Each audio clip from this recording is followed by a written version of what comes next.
Ученици, днес в часа по родино знание с вас ще разгледам една доста интересна тема. Но преди да пристъпим към нея, искам да ви попитам. Вие какви искате да станете като пораснете големи? Като вече заговорихме за професии, нека да запишем и темата на днешния урок. Запишете в тетрадките за работа в клас. Трудът на хората в родния край.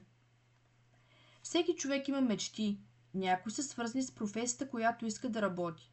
Затова още от малки хората се учат, образоват и се подготвят, за да може един ден да практикуват избраната от тях професия. Запишете си първа точка професия. Това е трудът. Трудовата дейност, която човек извършва, за да изкара прехраната си. Знаете, че и вашите родители, както и баби и дядовци, работят, за да помагат на своите семейства. Виждаме на първата снимка полицай.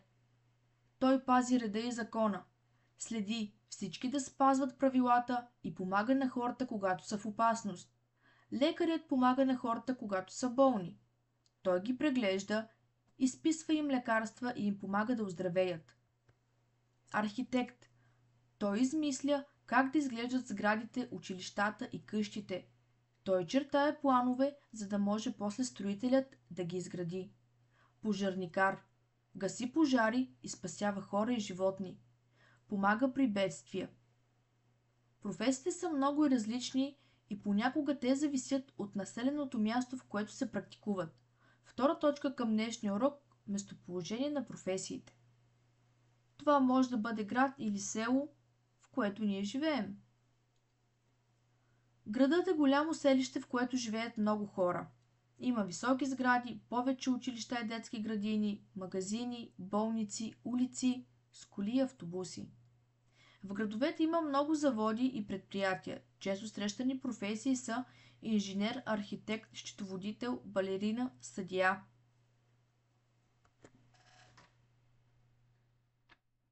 Инженерът е човек, който измисля и създава различни неща, като коли, сгради, мостове или нови технологии.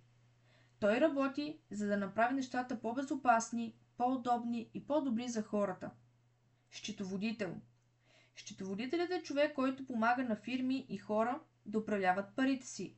Той записва всички разходи и приходи, за да може да се види колко пари има и как се използват. Балерина. Създава танци, които предават история, тема, идея или настроение, чрез поредица от стъпки, движения и жестове. Съдия. Помага на хората да разрешават спорове, които не могат да разрешат сами.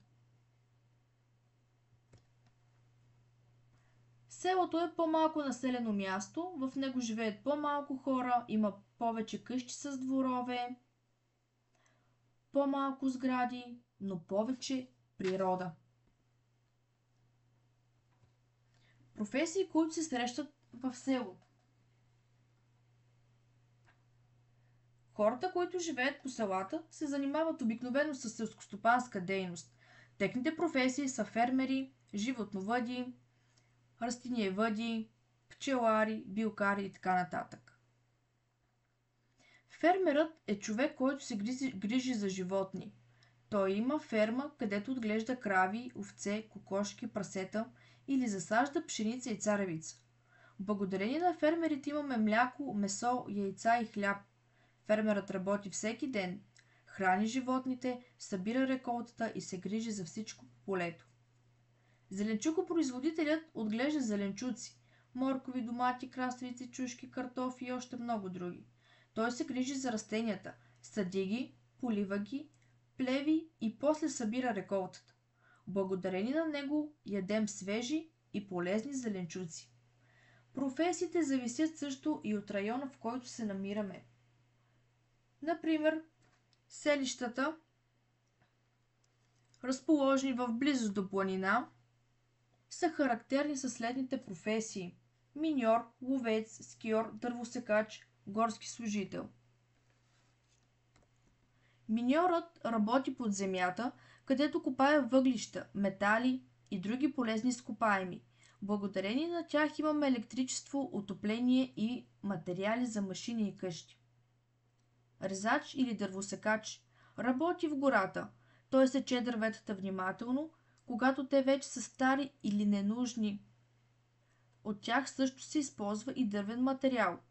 Правят се мебели, книги, къщи, хартия също. Скиор.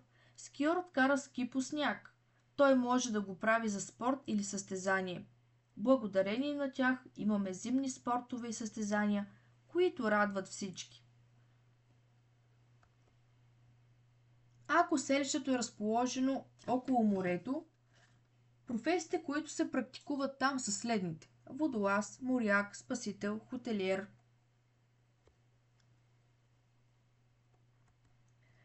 Водолазът плува под вода със специален костюм и бутилки за въздух. Той изследва морето, проверява подводни кораби, търси изгубени предмети или помага при ремонти под водата. Водолазът е смел и внимателен, защото работи дълбоко под водата. Моряк. Морякът работи на кораби и плава по морето. Той помага да се управлява корабът, да се носи стока от едно място на друго и да се пази корабът в безопасност. Спасител. Спасителът работи на плаж или на басейн. Той пази хората, които плуват, и помага, ако някой се дави или има нужда от помощ. Спасителят е внимателен, силен и бърз, защото спасява човешки животи. Ако селището се намира в близост до полето, тракторист, комбайнер, зеленчукопроизводител, фермер, пчелар, овчар, билкар, лозар и много други. Ученици, на интерактивната дъска съм ви подготвила една игра. Нарича се "Познай професията". Вие трябва да свържете предметите, които са характерни за дадена професия.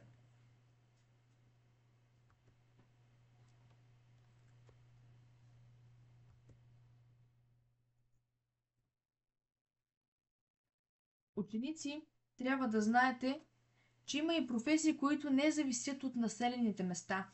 Тоест, можем да ги срещнем да се практикуват навсякъде. Това са готвач, пощальон, чистач, хигиенист, продавач, шофьор и други. Сега нека да помислим защо са важни тези професии, с какво допринасят за нашия начин на живот. Може ли да живеем без лекар, полицай, учител, пощальон, шофьор? Деца, професиите са важни, защото всеки труд, който човек полага, е в помощ на другите. Всеки има своята роля и когато всички работят заедно, животът става по-добър и по-лесен. Например, учителят ни учи на нови неща, лекарят ни помага, когато сме болни, фермерът отглежда животни, шофьорът кара автобус, с който ние се стигаме до училище или се прибираме до вкъщи. Полицаят пази за реда и безопасността. А ако някоя професия няма, на всички ни ще бъде трудно.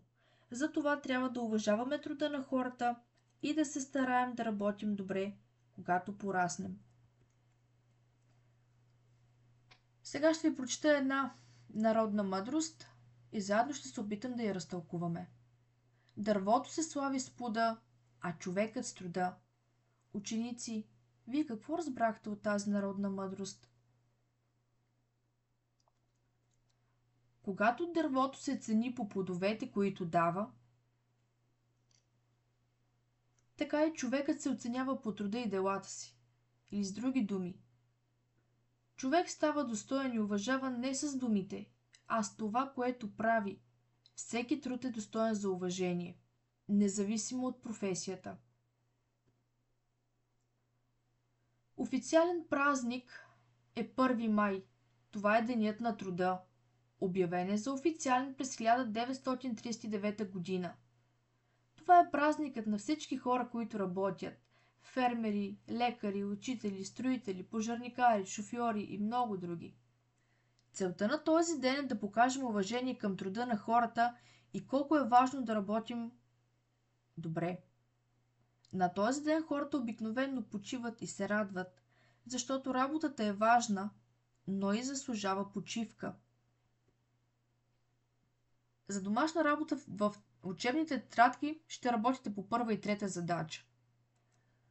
Както искам да направите интервю с вашите баби и дядовци, като съберете информация за професиите в миналото. Гранчар, кожухар, колар, ковач, обущар, такач, килимар. Изберете една и отговорете на следните въпроси. С каква трудова дейност е характерна професията? В кое населено място се среща? Практикува ли се днес? Ученици, благодаря ви за вниманието и за участието. Справихте се отлично. Другия път, когато се видим с вас, ще очаквам с нетърпение да споделите какво сте написали. Приятен ден!